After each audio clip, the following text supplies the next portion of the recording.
esta mañana queremos seguir pensando en la obra del Espíritu Santo y en este día en especial pensar en el Espíritu Santo en relación a la redención que tenemos en Cristo Jesús. Y mientras estaba en el culto vino a mi mente algo que no había pensado ni escrito en el bosquejo, pero creo que para poder empezar a hablar de esto tenemos que dejar claro algunas cosas.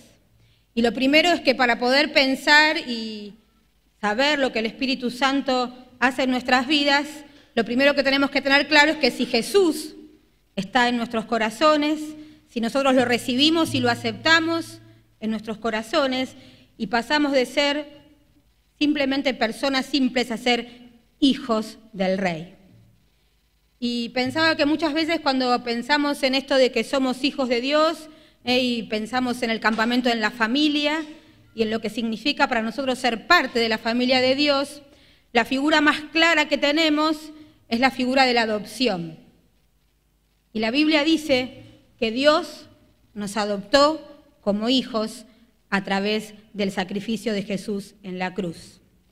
Y por defecto profesional pensaba que cuando uno hace una adopción hay muchos pasos que seguir, pero cuando la adopción termina en el proceso judicial, esa persona tiene un nuevo apellido, un nuevo nombre, y ese expediente, que puede ser grande o chiquito, se archiva y queda guardado, y nadie más puede tener acceso a ese expediente, solamente la persona que fue adoptada cuando sea mayor de edad. Porque esa historia quedó ahí y hay una vida nueva. Y creo que eso es lo que nos refleja tal cual lo que Jesús hizo con nosotros. Dios en su plan perfecto pensó en la muerte de Jesús en la cruz para adoptarnos como hijos y para que nosotros tuviéramos el lugar de hijos en su familia.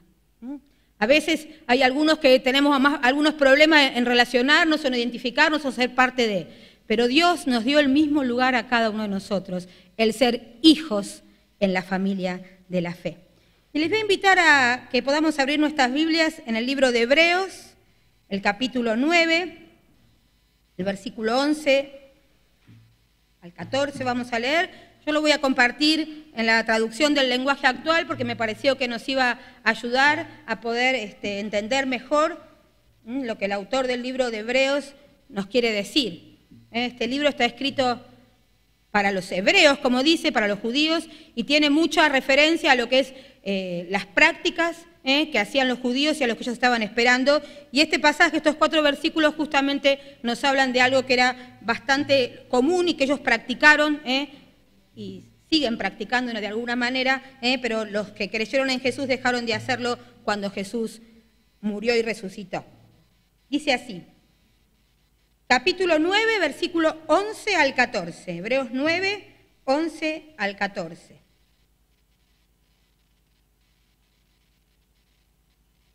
Pero ya Cristo vino y se ha convertido en el jefe de los sacerdotes, y a Él le debemos todo lo bueno que ahora nos pasa.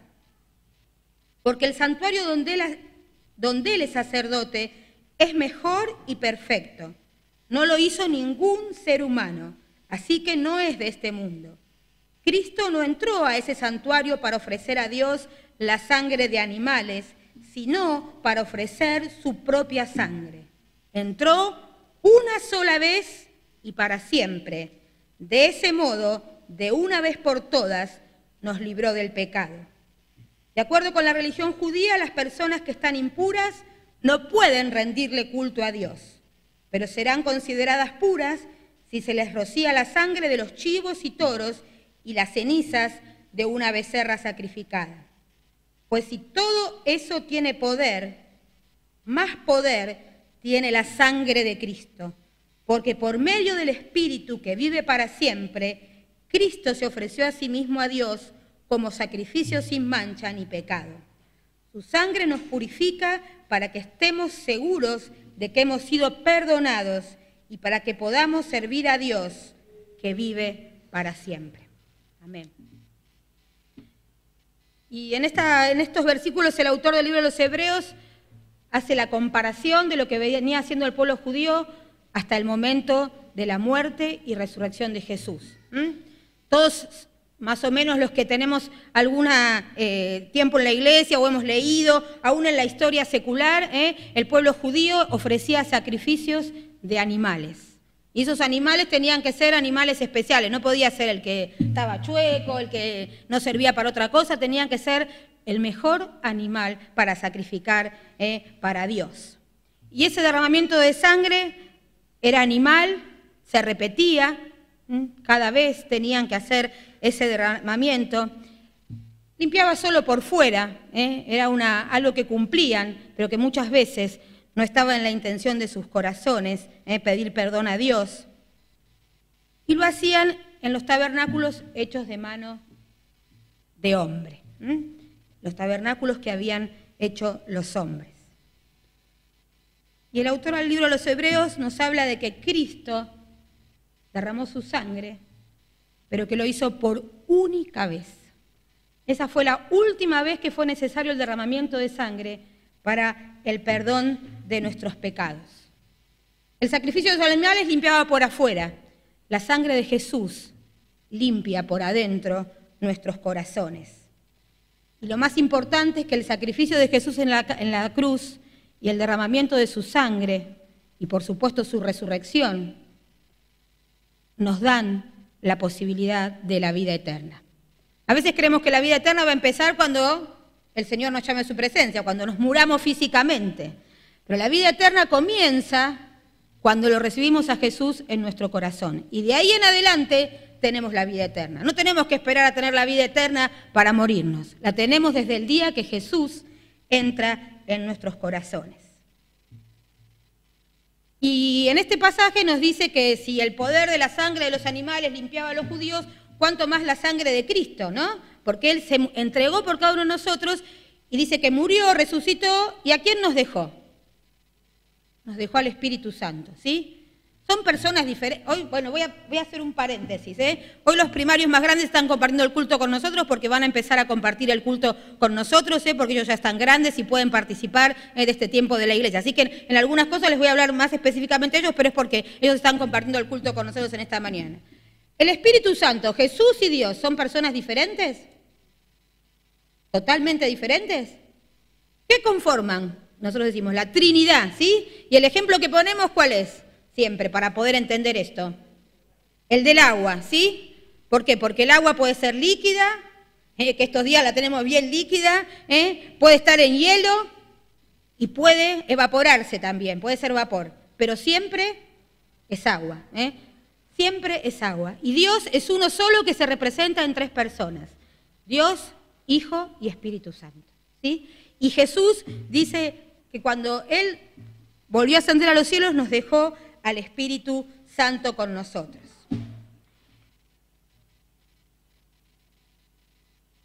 Solo hay una cosa que mancha el alma, y es el pecado. Solo el pecado mancha nuestra alma. Pero también dice la Biblia que solo hay un limpiador. Las que les gusta limpiar mucho y que son obsesivas con la limpieza, prueban productos de limpieza, ¿no? Y a ver qué limpia más esto, lo otro. Si vemos las propagandas en la televisión acerca de la limpieza, parece que es mágico. Yo digo, qué suerte sería si pasara así, ¿no? Que es mágico y se limpia todo en un segundo. El pecado mancha nuestra alma y lo único que la puede limpiar es la sangre de Cristo. Y como decíamos, Él nos dejó al Espíritu Santo. Y el Espíritu Santo, en la persona que representa de la Trinidad, tiene algunos atributos, o lo podemos llamar de algunas maneras, que nos pueden ayudar a entender por qué dice que Jesús nos dejó al Espíritu Santo. Si buscáramos en el lenguaje en el que fue escrito la Biblia, algunos la habrán escuchado mencionar esta palabra, que dice que el Espíritu Santo es el Paracleto. Paracleto, una palabra difícil, ¿no? Algunos dicen que la traducción más actual del Paracleto, o lo traducían, es como el consolador, el abogado, el consejero, pero me gustó buscando una frase que traduce a Paracletos como dice que uno que ha sido llamado a estar al lado del otro. Uno que ha sido llamado a estar al lado del otro. Y el Espíritu Santo si nosotros recibimos a Jesús como nuestro Salvador, está en nosotros y está al lado nuestro cada día. Podríamos decir que el Espíritu Santo reemplazó en los primeros discípulos, en los que estaban con Jesús, la presencia física que Jesús tenía en medio de ellos. Nosotros no disfrutamos del tiempo y la presencia física de Jesús en la tierra. Pero para los que estuvieron con Jesús, el Espíritu Santo vino a ser el reemplazo de esa presencia física de Jesús. En el Antiguo Testamento, cuando se habla del Espíritu de Dios, en algunos casos, no en todos, dice que el Espíritu podía estar en las personas y después a veces se iba de las personas, ¿sí? Uno de los episodios más conocidos es el del rey Saúl, que dice que el Espíritu se fue de él. Y otro de los casos es el del rey David, que cuando David confiesa su pecado y dice, le pide a Dios que el Espíritu no se aparte de él. Porque en ese momento en el Antiguo Testamento podía pasar eso. Pero a partir del sacrificio de Jesús en la cruz, el Espíritu Santo está con nosotros, en nosotros, y no se va, no nos deja, porque eso es lo que la Biblia nos enseña.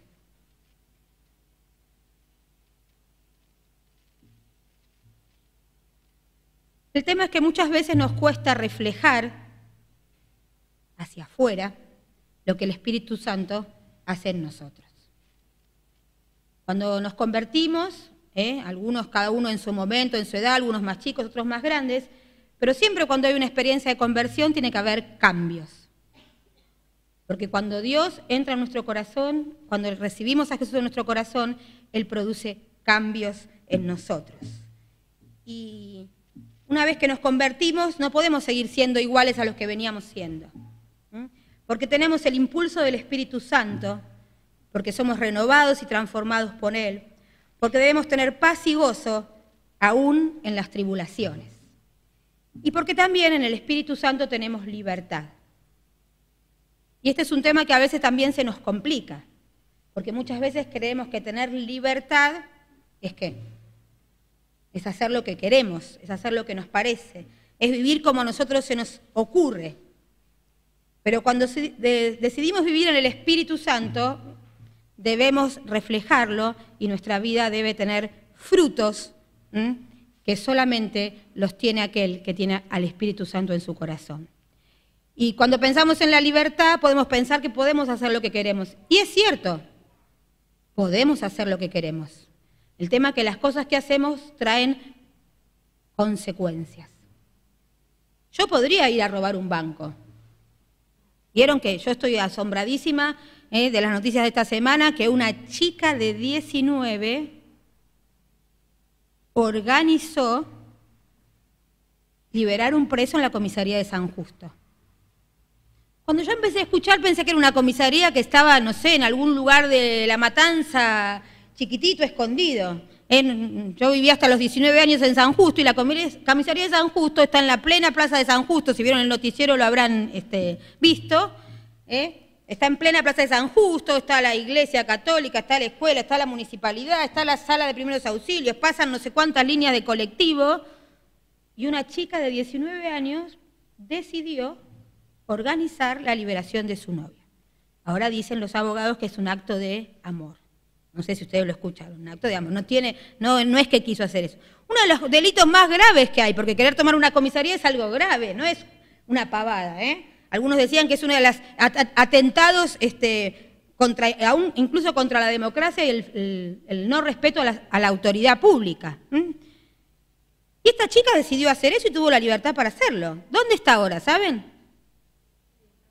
Está presa. Y es bonita, Y es bonita. Y ya que estamos en la noticia, creo que tiene 19, pero como de los 16 salía con este muchacho, tan buen muchacho que tenía problemas con el narcotráfico, una pinturita, ¿no? Bueno, y esa chica está presa. O sea que las cosas que hacemos tienen consecuencias. Y si yo estoy dispuesto a pagar la consecuencia puede ser bastante grave en este caso y estar muchos años preso. Y en otras cosas que hacemos con libertad y que nos parece que nosotros podemos hacerla, siempre traen consecuencias. Por lo tanto, nuestra libertad en Cristo tiene que ser acorde a lo que la Biblia enseña. Si yo quiero vivir como me parece y digo que soy cristiana y no vivo de acuerdo a lo que la Biblia dice, mi libertad seguramente va a estar bastante complicada, ¿sí? Porque lo que Dios quiere es que podamos vivir de acuerdo a lo que Él nos enseña. Caminar en el Espíritu o vivir con el Espíritu Santo es una relación, no una reglamentación. Aprender la Biblia todos los días es muy importante y leerla, pero yo tengo que relacionarme. Si solo quiero cumplir lo que la Biblia dice, pero no me relaciono cada día con Él, va a ser muy difícil que pueda vivir lo que Él quiere. Y volvemos al texto bíblico y la última frase del versículo 14 dice que Él, su sangre nos purifica para que estemos seguros de que no hemos sido perdonados y para que podamos servir a Dios que vive para siempre. Nos habla del servicio, que fuimos creados para servirle. En muchos lugares de la Biblia podríamos buscar donde nos habla que fuimos creados para servirle, para adorarle y para servirle. Y si el Espíritu Santo está con nosotros, no es para que nosotros la pasemos bien y estemos bien nosotros, sino también para servirle. Y en este servirle tiene que ver el poder compartir con los otros lo que Dios hace en nuestra vida. La vida cristiana es un proceso. Recordaba que el día que Dani habló acerca de la Biblia, hablaba esto del alimento y los bebés. ¿Los bebés qué comen? ¿Qué toman? Leche, ¿no? Después van comiendo algo más y cuando después y van agregando la comida. Y la vida cristiana es un proceso en el cual tenemos que ir creciendo. Pero a veces algunos nos quedamos estancados y solo tomamos mamadera. ¿Estaría bueno que yo tome mamadera? ¿Estaría bueno? ¿No? Sería un poco frustrante que a los 50 años tome mamadera. Pero algunos cristianos tenemos muchos años de vida cristiana y a veces seguimos tomando mamadera.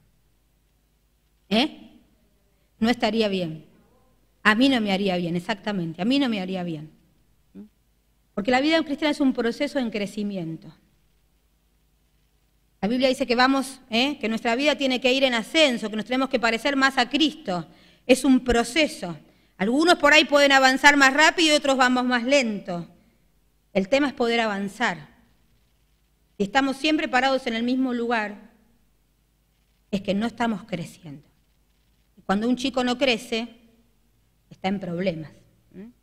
Cuando un cristiano no crece, está en problemas. Si Dios dio lo mejor que tenía, que fue a su Hijo, ¿cómo nosotros no vamos a pretender poder crecer y poder vivir de una manera más plena? Yo le voy a pedir a las chicas que ellas me van a ayudar a repartir unas hojitas. Algunos estamos leyendo este libro que se llama Victoria sobre la oscuridad. El que no lo empezó a leer y lo tiene, léalo porque en este tiempo, la verdad, no lo terminé de leer todavía, pero los capítulos que ya leí, la verdad, me fueron de inspiración para mí. Y mientras leía este libro, en uno de los capítulos, si a alguno le falta, no se preocupe, después imprimimos más. Ahora vemos cuánto le falta y le pedimos arriba que impriman más. Puede ser que falte.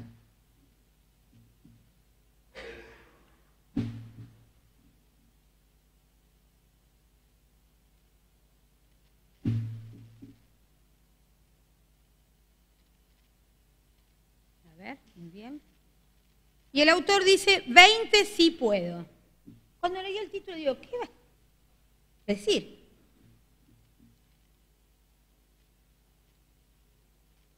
Y son 20 preguntas que hace, no las vamos a leer todas ahora. ¿Faltaron? ¿Están todos? Muy bien, contó bien el que imprimió. Muy bien. ¿Está? ¿Sí? Bueno. Esto es para que después se lo lleven y lo puedan leer en casa, ¿sí? Son preguntas con la respuesta incluida en la pregunta y después tiene el texto bíblico para que no sea algo que dice el autor y que él inventó, sino algo que tiene realmente fundamento bíblico. Yo voy a leer algunas nada más. La primera dice, ¿por qué debería decir no puedo si la Biblia dice todo lo puedo en Cristo que me fortalece? ¿Cuántas veces decimos no puedo? Muchas. Pero la Biblia dice, todo lo puedo en Cristo que me fortalece. Si Jesús está en mi corazón, si el Espíritu Santo está conmigo, esto tiene que ser una realidad de todos los días. No sé cuál es tu todo, pero acá dice, todo lo puedo en Cristo que me fortalece. La número 2 dice, ¿por qué debería preocuparme por mis necesidades si sé que Dios se preocupa por ellas según sus riquezas en gloria en Cristo Jesús? El quinto vamos a leer. ¿Por qué debería ser débil si la Biblia dice que el Señor es la fuerza de mi vida y que demostraremos fuerza de acción porque conocemos a Dios? La 6 dice, ¿por qué de permitir que Satanás tenga la supremacía en mi vida cuando el que está en mí es más poderoso que el que está en el mundo? Si tenemos al Espíritu Santo, ¿por qué tenemos que tener miedo al diablo? Si el que está en nosotros es el más poderoso. La número 10 dice, ¿por qué debería preocuparme y estar ansioso si puedo echar mis ansiedades en Dios, quien tendrá cuidado de mí? El 11 dice, ¿por qué debería estar bajo esclavitud, siendo que hay libertad donde está el Espíritu del Señor? El 15 dice, ¿por qué debería estar triste si yo, como Pablo, puedo aprender a estar contento en cualquier aflicción? El 18 dice, ¿por qué debería estar confundido si Dios es autor de paz y me da conocimiento a través de su Espíritu que mora en mí? Las demás también son importantes, yo seleccioné estas para leer algunas nada más, pero les invito a que lo guarden en su Biblia, que lo marquen, que lo lean un texto, no hace falta leerlas todas juntas. Cuando estén en un tiempo de duda, cuando a veces no sabe cómo enfrentar las cosas, estas preguntas nos van a ayudar a poder saber y estar seguros de lo que somos. Si queremos vivir como hijos del Rey, tenemos que poner la mirada en las cosas del Rey. A veces creemos que lo que nos pasa a nosotros es lo más grave, lo más terrible. A veces creemos que los demás no tienen problemas y que porque tienen otra actitud no tienen ningún problema, y es una cuestión a veces de carácter y de cómo maduramos en la vida cristiana. Este es un proceso de vivir en el Espíritu que nos lleva tiempo y que todos estamos en el proceso. Aún el pastor, aún los más grandes, porque la relación con el Espíritu Santo es día a día y debemos crecer cada uno de nosotros para que realmente podamos disfrutar de ser hijos del Rey. Y quiero compartir con ustedes una lectura de este librito que realmente es muy gráfica y nos puede ayudar en esta mañana a pensar en lo que estamos perdiendo y no usamos para nuestra vida cada día. Dice así: la esclavitud fue abolida en Estados Unidos por la 13ª enmienda el 18 de diciembre de 1865. ¿Cuántos esclavos había el 19 de diciembre? En realidad, ninguno, pero muchos seguían viviendo como esclavos. Muchos lo hicieron así porque no sabían la verdad. Otros la conocían y creían que eran libres, pero prefirieron vivir como se les había enseñado. Muchos propietarios de plantaciones se sintieron devastados por la proclamación de la emancipación. Estamos arruinados, dijeron. La esclavitud ha sido abolida. Hemos perdido la batalla por conservar nuestros esclavos. Pero su principal portavoz respondió con astucia: no necesariamente. Mientras esta gente piense que todavía son esclavos, la emancipación no tendrá efectos prácticos. Ya no tenemos derecho legal sobre ellos, pero muchos de ellos no lo saben. Eviten que sus esclavos sepan la verdad y el control sobre ellos no hallará oposición. Pero si se esparce la noticia, no se dejen llevar por el pánico. Nos queda aún una bala. Quizás no podamos evitar que oigan la noticia, pero todavía podemos impedir que la entiendan. Ellos no me llaman en balde padre de mentiras. Todavía tenemos el potencial para engañar a todo el mundo. Solo díganles que no entendieron la 13ª enmienda. Díganles que van a ser libres, pero que todavía no son libres. La verdad que oyeron es solo una verdad posicional, no una verdad real. Algún día van a recibir los beneficios, pero no por ahora. Pero ellos esperaron que yo les diga eso y no me creerán. Entonces tomen unos pocos persuasivos que estén convencidos que aún son esclavos y déjenlos hablar por ustedes. Recuerden, la mayoría de esta gente libre nació esclavo y han vivido como esclavos. Todo lo que tenemos que hacer es engañarlos para que piensen que todavía son esclavos. Mientras sigan haciendo lo que hacen los esclavos, no será difícil convencerlos que deben seguir siendo esclavos. Ellos mantendrán su identidad como esclavos debido a lo que hacen. En el momento que traten de profesar que ya no son esclavos, solo díganles al oído: ¿cómo puedes pensar que no eres esclavo si todavía haces lo que los esclavos hacen? Después de todo, tenemos la capacidad de acusar a los hermanos día y noche. Años más tarde, muchos aún no habían oído la maravillosa noticia de su libertad, de modo que en forma natural siguieron viviendo como siempre habían vivido. Algunos habían oído la buena noticia, pero la evaluaron por lo que en el presente hacían y sentían. Ellos razonaban: todavía vivo en esclavitud y hago lo mismo que siempre he hecho. La experiencia me dice que no soy libre. Siento lo mismo que antes de la emancipación, de modo que debe ser verdad. Y siguen viviendo según lo que sienten y no quieren ser hipócritas. Un ex esclavo oyó la buena noticia y la recibe con gran gozo. Comprueba la validez de la proclamación y descubre que el decreto tuvo su origen en las más altas autoridades. No solo eso, pero personalmente costó a la autoridad un elevado precio que gustosamente pagó para dar la libertad. Su vida fue transformada. Razonaba correctamente que sería hipócrita creerle a sus sentimientos y no creer la verdad. Decidido a vivir según la verdad que ha conocido, comienza a cambiar drásticamente su experiencia. Comprende que su viejo amo ya no tiene autoridad sobre él y no es necesario obedecerle. Gustosamente sirve al que le libertó. Mientras leía los comentarios decía que nosotros nacimos con el pecado, vivimos muchos años, algunos más, otros menos, pero esa era nuestra naturaleza. Cuando nos encontramos con Cristo, cuando el Espíritu Santo mora en nosotros, debemos cambiar. Muchas veces queremos seguir viviendo como esclavos.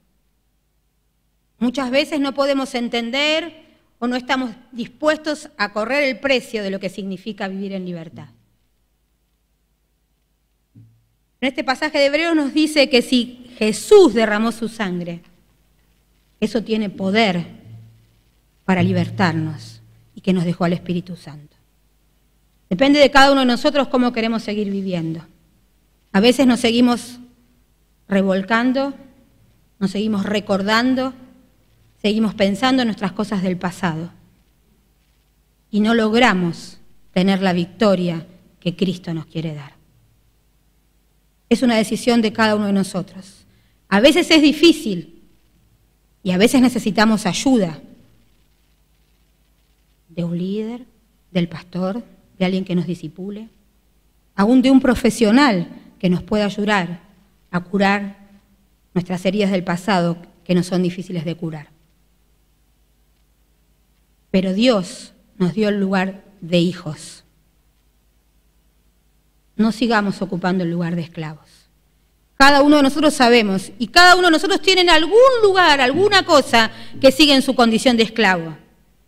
Ninguno estamos libres de eso, porque cada uno de nosotros tenemos alguna cosa que queremos seguir manejando nosotros.